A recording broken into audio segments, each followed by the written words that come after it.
Students, हम लोगों ने आई के स्ट्रक्चर को स्टार्ट कर रखा है। हम लोगों ने आई के स्ट्रक्चर के अंदर हम लोग स्टडी किस किस की कर चुके हैं, स्क्लेरा, कॉर्नियो, आइरिस, इनकी स्टडी हम लोग कर चुके हैं। आज का जो हम टॉपिक ले रहे हैं वो क्या ले रहे हैं, लेंस, यानी किसकी स्ट्रक्चर देखेंगे हम लोग, लेंस की स्ट्रक्चर की बात करेंगे। तो कहाँ सिचुएटेड है, beside the iris, the lens situated beside the iris. The which type of the lens? Convex and semi-solids. यानी कॉन्वेक्स कौन सी शेप को बोलते हैं, बाई कॉन्वेक्स, या तो कॉन्वेक्स बोल दो या बाई कॉन्वेक्स।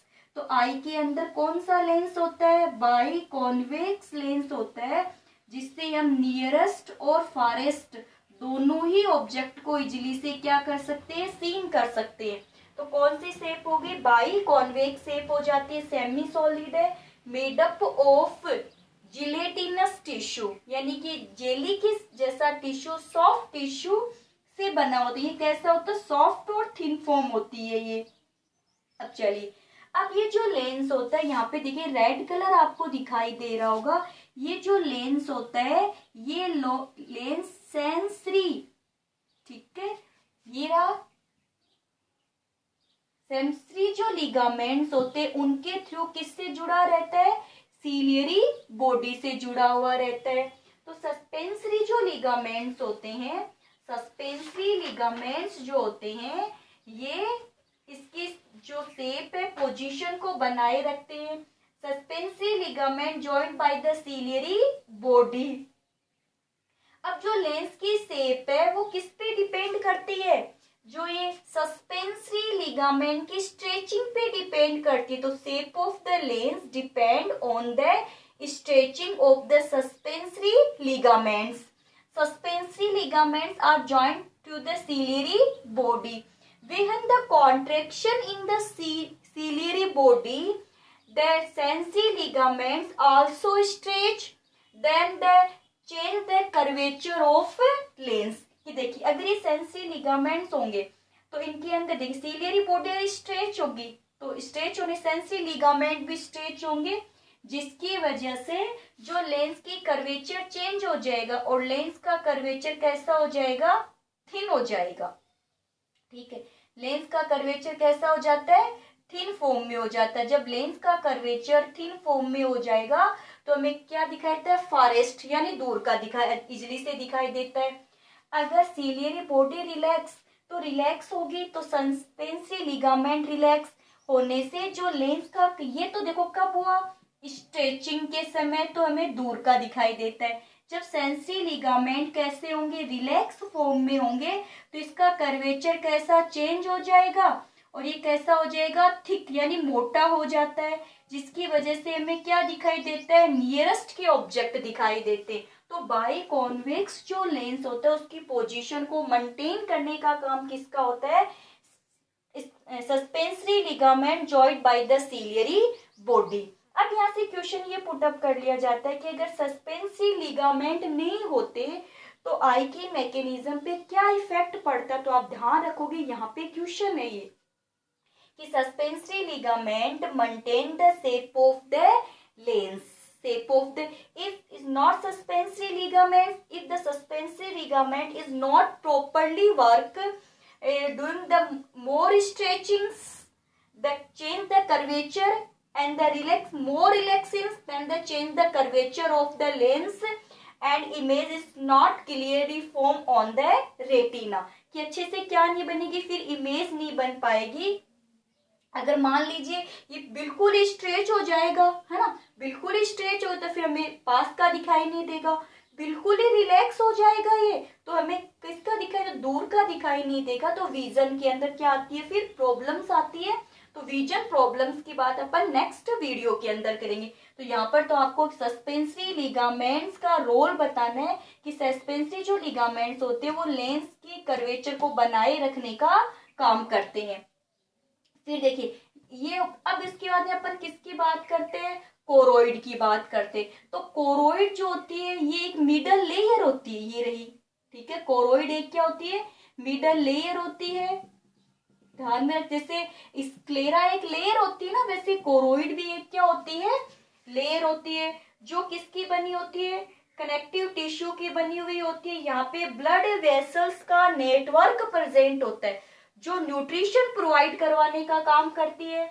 इसके अंदर ब्लू, डार्क ब्राउन और ब्लैक कलर के पार्टिकल्स प्रेजेंट होते हैं जो लाइट के रिफ्लेक्शन को नहीं होने देते, जिसकी वजह से जो इमेज है वो कैसी बनेगी, स्पष्ट यानी कि क्लियर बनेगी, इमेज को खराब नहीं होने देते। तो आप ध्यान रखना, ये मिडल लेयर होती है, कौन सा, कोरोइड वाला जो पार्ट है ये पिगमेंटेड है, मैनी ब्लड वेसल्स प्रेजेंट है यहाँ पे। फिर उसके साथ में जो pigmentation present, reflection with the lights, pigmentation reflects with the light to image, यानी कि लेंस से जो लाइट, ये जैसे लाइट आई ना रिफ्लेक्ट होकर के, तो किस पे गिरेगी, रेटिना, और रेटिना पर फिर क्या बनती है, इमेज बनती है। तो उस इमेज को ये क्या करते हैं, क्लियरली बनाने का काम करते हैं। तो रिफ्लेक्शन ऑफ लाइट करवाने का काम कौन कर देंगे, पार्टिकल्स कर देंगे। ये न्यूट्रिशन प्रोवाइड करवाती है, क्योंकि ब्लड वेसल्स प्रेजेंट है ना यहाँ पे, तो ब्लड न्यूट्रिशन लेके आएगी। फिर अपन नेक्स्ट जो इनर लेयर की बात करते हैं, तो देखिए यहाँ पे अपने मोस्टली क्लियर हो चुके हैं टॉपिक्स। सीलियरी बॉडी आई जाएगी जो लेंस की शेप को क्या करिए, मेंटेन करिए, सस्पेंसिव लिगामेंट से जुड़ी हुई रहती है। फिर अपना टॉपिक क्या रहेगा, रेटिना का मोस्ट इंपोर्टेंट टॉपिक है। रेटिना की अलग से भी स्ट्रक्चर पूछी जाती है एग्जाम के अंदर। तो ये कैसी होती है, inner layer of the I, retina की, क्योंकि रेटिना में 3 लेयर बताई थी मैंने, स्क्लेरा, कोरोइड, और ये कौन सी हो जाएगी, इनर। तो अपन बात करते हैं किसकी, रेटिना की। Sensitive layer of the light eye, sensitive, very sensitive layer of the eye is known as the retina, सबसे सेंसिटिव है।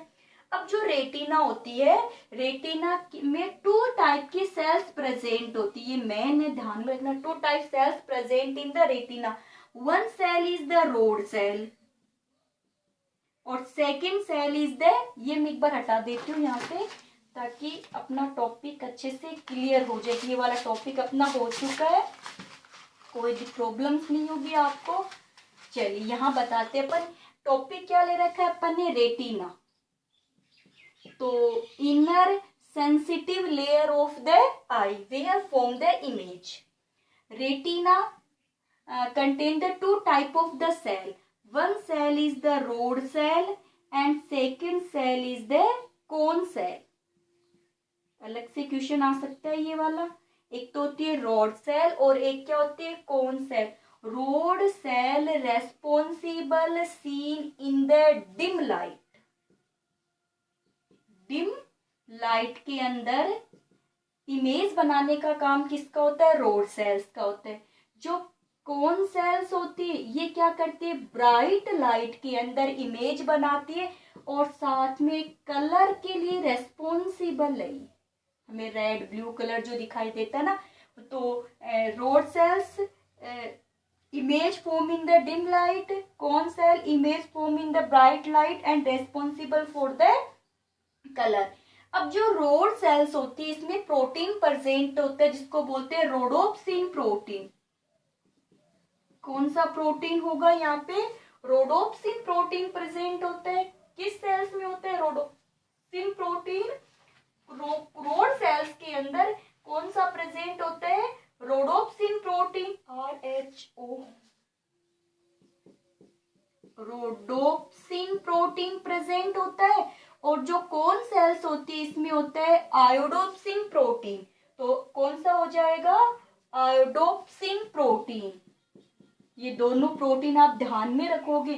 रोड सेल्स के अंदर कौन सा होता है, रोडोप्सिन प्रोटीन होता है और कोन सेल्स के अंदर कौन सा होता है, आयोडोप्सिन प्रोटीन होता है। जो ये प्रोटीन्स होते हैं, अब रोडोप्सिन जो प्रोटीन होगा इसके लिए विटामिन ए की जरूरत होती है, ध्यान में रखना। Vitamin A is responsible for the rhodopsin protein. Rhodopsin protein required to seen in the dim light या द मिड लाइट के अंदर। चलिए फिर उसके बाद जो रोड सेल होती है इसकी शेप कैसी होती है, ये लॉन्ग और सिलेंड्रिकल होती है। कैसी होगी शेप, लॉन्ग एंड सिलिंड्रिकल होती है और इसके जो नंबर होते हैं वो ज्यादा होते हैं। More in compare to the cone cells. जो कोन सेल्स होती है आइडोप्सिन प्रोटीन की बनी होती है, ठीक है। डिम लाइट ब्राइट लाइट के लिए रेस्पॉन्सिबल होती है ये, और साथ साथ में के लिए किस में रेस्पॉन्सिबल, कलर के लिए भी क्या होती है, रेस्पॉन्सिबल होती है। चलिए अपनी इतनी बात हो गई थी, ठीक है, रोड सेल्स की बात हो गई। फिर उसके बाद में अपन इसकी तो नाम से पता चल रहा है कौन टाइप की शेप हो जाएगी, यानी रोड से, रोड है तो रोड के जैसी हो जाएगी, कौन है तो कौन के जैसी शेप हो जाएगी इसकी। चलिए इसके नंबर ज्यादा होते हैं, कौन सेल के नंबर क्या होते हैं, कम होते हैं, लेकिन रोड से क्या होते हैं, कम होते हैं। फिर अपन इसके अंदर अपन बात करते हैं कि कौन सी सेल। देखिए अब यहाँ पे क्वेश्चन बनता है कि जो ओवेल होते हैं ना उल्लू, उनके अंदर कौन सी सेल्स पाई जाती है। तो ओवेल की रेटिना में केवल रोड सेल होती है। हमारे अंदर दोनों होती है, रोड सेल भी होती है और कोन सेल भी होती है, लेकिन जो उल्लू होता है ना ओवेल, उसकी रेटिना में केवल कौन सी सेल्स होती है, रोड सेल्स होती है। उल्लू के अंदर कौन सेल्स नहीं होती है। तो किसी भी टाइप से क्वेश्चन पुट अप कर सकते हैं कि रेटिना की कौन सी सेल्स ओवेल में नहीं होती, तो आप बताओगे कौन नहीं होती है, और कौन सी होती है तो रोड वाली होती है। इसीलिए जो ओवेल होता है उसको नाइट के अंदर तो दिखाई देता है, डे टाइम में दिखाई नहीं देता है, क्योंकि उसके अंदर कौन सी सेल्स नहीं होती है, कौन सेल्स नहीं होती है। और पाई कौन सी जाती है उल्लू में, रोड वाली सेल्स पाई जाती है। फिर अपन बात करते हैं कौन की बात की है ना, ब्राइट लाइट में कलर के लिए आइडोप्सिन प्रोटीन होता है, कौन शेप होती है। अब जो हेन जो होती है उसके अंदर केवल कौन सी होती है, हेन, हेन के अंदर केवल कौन सी होती है, उसमें केवल कौन होती है, कौन सी होगी उसके अंदर, केवल कौन सेल्स होगी, उसमें रोड सेल्स नहीं होती है। तो दोनों ही क्वेश्चन आप ध्यान कि हेन के अंदर रोड नहीं होती, कौन पाई जाती है, ऑयल में रोड होती है, कौन नहीं पाई जाती है। इतना क्लियर हो गया आप लोगों के। चलिए फिर अपने यानी कि ये टॉपिक किसका था, रेटिना का था। अब जो रेटिना पे किसका फॉर्मेशन होता है, को इमेज का फॉर्मेशन होता है। तो रेटिना पे जो इमेज बनती है वो किस टाइप की इमेज बनेगी, रियल इन्वर्टेड। कैसी बनेगी, रियल तो बनेगी बट इन्वर्टेड बनती। इन्वर्टेड कौन सा, लेफ्ट टू राइट, ना कि अप टू डाउन। इन्वर्टेड का मतलब कौन सा होता है, लेफ्ट टू, जैसे ये पेन है तो ये पेन, ये तो ऐसे सीधे है और ये कैसा हो गया उल्टा, तो ऐसे उल्टी इमेज बनेगी। तो कैसी इमेज बनती है, उल्टी बनती है, लेफ्ट टू राइट उल्टी होती है। फिर उसके बाद में देखिए अब इसको सीधा दिखाने का हम तो अपन उसके अंदर करेंगे मैकेनिज्म की, ऑप्टिक नर्व होती है, ये ब्रेन तक लेके जाती है, फिर ब्रेन जो होती है वो इमेज को सीधा करके दिखाती है। तो ये टॉपिक किसका था, हमारा रेटिना का टॉपिक था। अब यहाँ से क्वेश्चन है, रोड में कौन सा प्रोटीन पाया जाता है, कोन में कौन सा प्रोटीन होता है, रोड प्रोटीन को किस विटामिन की जरूरत होती है, विटामिन ए की जरूरत होती है। चलिए देखिए आपको याद हो तो विटामिन ए अगर कम हो जाएगा, है ना, विटामिन ए कम हो गया तो क्या कम हो जाएगा, रोडोप्सिन प्रोटीन कम हो जाएगा। रोडोप्सिन प्रोटीन अगर कम होता है तो रोड सेल्स क्या हो जाएगी, इनएक्टिव हो जाएगी, हमें डिम लाइट में दिखाई नहीं देगा, जिस डिजीज को क्या बोलते हैं, नाइट ब्लाइंडनेस बोलते हैं। तो आगे ना विटामिन ए की कमी से कौन सी डिजीज होती है, नाइट ब्लाइंडनेस। तो यही रीजन है नाइट ब्लाइंडनेस डिजीज का। चलिए फिर उसके बाद में यहाँ तक हमारा काम हो गया, रेटिना भी हो गई, इमेज भी बन गई। फिर देखिए यहाँ पे कुछ स्पॉट प्रेजेंट है, जैसे ये तो हो गया येलो स्पॉट, और एक कौन सा हो गया, ब्लाइंड स्पॉट हो जाता है। तो येलो स्पॉट और ब्लाइंड स्पॉट की अपन इसके अंदर बात करेंगे। साथ ही साथ के अंदर हम टू लिक्विड्स की भी बात करेंगे, एक तो वेट्रिक्स ह्यूमरस लिक्विड है और एक कौन सा हो गया, एक्वस। चलिए पहले इनकी ह्यूमर्स की बात कर लेते हैं, यानी कि फ्लूइड। आई के अंदर टू टाइप के क्या प्रेजेंट होते हैं, फ्लूइड प्रेजेंट होते हैं। अब अपन फ्लूइड में देखिए आपको क्या क्या मेन पॉइंट क्या क्या ध्यान में रखना है फ्लूइड में। एक तो आपको ध्यान रखना है कॉर्निया, ठीक है, फिर रेटिना, सॉरी लेंस, और लेंस के बाद में आपको क्या ध्यान में रखना है, रेटिना। 3 वर्ड बना दिए मैंने। तो देखिए कॉर्निया और लेंस के बिटवीन में पाया जाएगा, लेंस और रेटिना के बिटवीन में फ्लूइड पाया जाएगा। चलिए अब हमें पता है कि फ्लूइड के 2 नाम है, एक है एक्वस फ्लूइड और एक क्या हो जाएगा, वेट्रिकस फ्लूइड। वेट्रिकस फ्लूइड और एक्वस फ्लूइड। अब याद रखने का तरीका देखिए, ए पहले आता है, वी बाद में आता है। तो पहले कहाँ है, कॉर्निया और लेंस के बिटवीन में जो फ्लूइड प्रेजेंट है वो तो कौन सा हो गया, एक्वस फ्लूइड हो जाता है। लेंस और रेटिना के बीच में जो फ्लूइड होगा वो कौन सा हो जाएगा, वेट्रिकस फ्लूइड हो जाता है। एक्वस जो फ्लूइड होता है ये कैसा होता है, फर्स्ट फ्लूइड होता है, जेली लाइक फ्लूइड होता है। एक्वस कौन सा होगा, फर्स्ट फ्लूइड होगा। जेली लाइक फ्लूइड होता है, present between the cornea and the retina के बीच में प्रेजेंट होता है। It supply the nutrition to lens and cornea. It supply the nutrition lens and cornea. साथ ही साथ के अंदर जो एक्वस जो ह्यूमरस होता है वो लेंस को मॉइस्ट बनाए रखता है। इसको जो एक्सटर्नल शॉक वगैरह लगते हैं उनको बचाने का काम करता है। तो आप ध्यान में रख लोगे, न्यूट्रिशन प्रोवाइड करवाता है, लेंस को मॉइस्ट बनाने का काम करता है और एक्सटर्नल शॉक है उनसे प्रोटेक्ट करने का काम भी किसका होता है, एक्वस। फिर बात आती है वेट्रिकस ह्यूमरस। तो वेट्रिकस जो ह्यूमरस है वो कहाँ प्रेजेंट होता है, लेंस और रेटिना के बीच में प्रेजेंट होता है। ये आई बॉल की शेप को बनाए रखने का काम करता है और रेटिना को प्रोटेक्शन देता है। देखो लेंस को तो प्रोटेक्शन कौन दे रहा है, एक्वस ह्यूमरस दे रहा है। लेंस को मॉइस्ट बनाना, प्रोटेक्शन देना वो तो किसका काम होता है, एक्वस ह्यूमरस का काम होता है, लेंस को प्रोटेक्ट करना। जो वेट्रिकस होता है उसका काम क्या होता है, जो रेटिना होती है इसको ड्राई होने से रोकना, इसको प्रोटेक्शन बनवाना और आई बॉल की जो शेप है उसको मेंटेन करने का काम किसका होता है, वेट्रिकस ह्यूमर। तो आई बॉल की शेप मेंटेन करना, रेटिना को प्रोटेक्ट करना वेट्रिकस ह्यूमर, लेंस को मॉइस्ट बनाए रखना, न्यूट्रिशन प्रोवाइड करवाना, प्रोटेक्शन प्रोवाइड करवाना एक्वस ह्यूमर्स का होता है। नेक्स्ट वीडियो के अंदर अपन स्टडी करेंगे येलो स्पॉट, ब्लाइंड स्पॉट और इसके साथ साथ में आई मसल्स। 3 टॉपिक अपन लेंगे नेक्स्ट वीडियो के अंदर। आज का वीडियो इतना ही है। नेक्स्ट वीडियो के अंदर टॉपिक किसकी स्टडी करेंगे, एक तो अपन लेंगे येलो स्पॉट, ब्लाइंड स्पॉट और आई मसल्स।